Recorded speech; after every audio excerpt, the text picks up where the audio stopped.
on the same store sales. No? However, we have a lot of expansions in Luzon, Visayas, and Mindanao, which contributes around double digit. Is that a big jump from the last time that you made a check, the double-digit growth rate? Well, it's pretty steady. If you look into the 5-year history of SM Supermalls, no, it's basically around 10 to 12% per annum.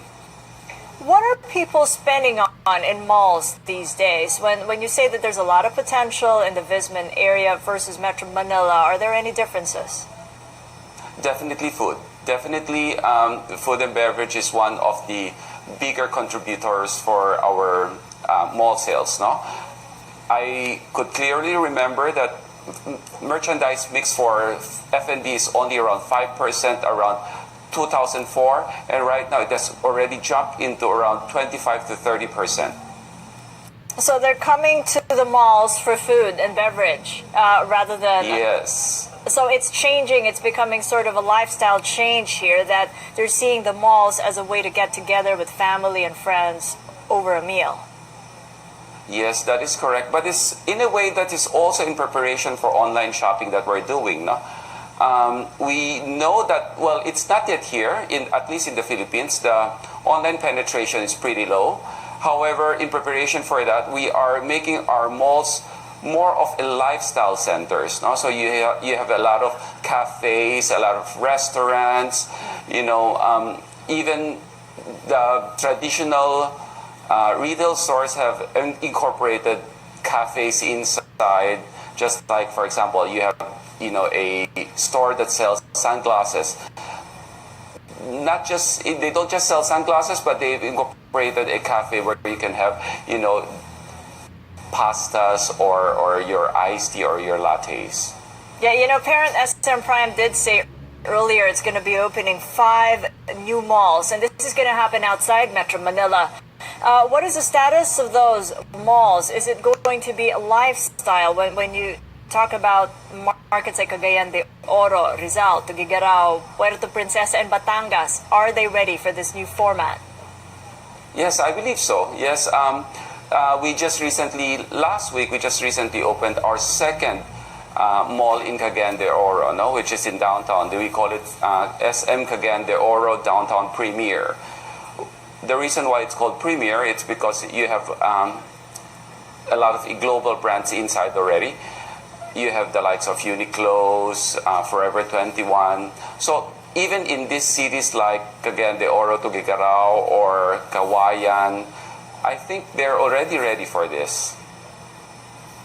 Yeah, but how are vacancy rates and rental rates looking when you talk about the malls in Metro Manila? Because the Collier's latest report shows vacancy rates are rising and rental rates growing at a slower pace among the malls here in the city because of cutthroat competition. Well, I'm not so sure where they get that report, no, but at least in our malls, for SM in particular, we are still, having a growth of between 5 to 10% in rental income, even on the same store sales. When you talk about the retailers, the tenants that are occupying these malls, I mean, there is a factor of sort of a diminishing uniqueness in having practically the same tenants in every single mall. So it's becoming a bit of an issue, a challenge for malls to redefine themselves or even define themselves in this competitive space.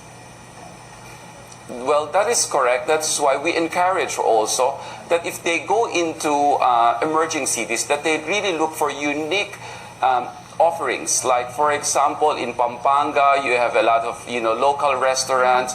Even in Cagayan de Oro, we look for new restaurants and we develop them to create uniqueness as well. No, well, you can't. There's nothing you can do about the likes of H&M and Uniqlo expanding, but what you can create is like local offerings, good local offerings, and give them opportunity also to compete in the global platform. Now, how is the regional expansion coming along? Now that you mentioned global platform, I spoke with Desi C. Coson during the ASEAN meetings last month, and she said that SM Investments Corp is studying bringing its shopping mall business to Southeast Asia. Well, We are still studying that. Definitely we'll go in areas where we see potentials and we see growth. And as of the moment, we can see that, Vietnam, the likes of Vietnam, Cambodia, and Indonesia has a lot of potential for this. Potential for which kind of format? Is it going to be a lifestyle mall concept, SM malls, like it's introduced in markets like China, or is it going to be totally different? Well, even in China, we have been introducing lifestyle centers. No?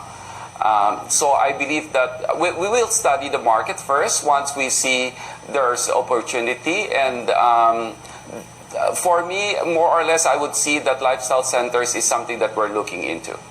And back here at home, still on track for the mall expansion plans? 5 malls in the next couple of years?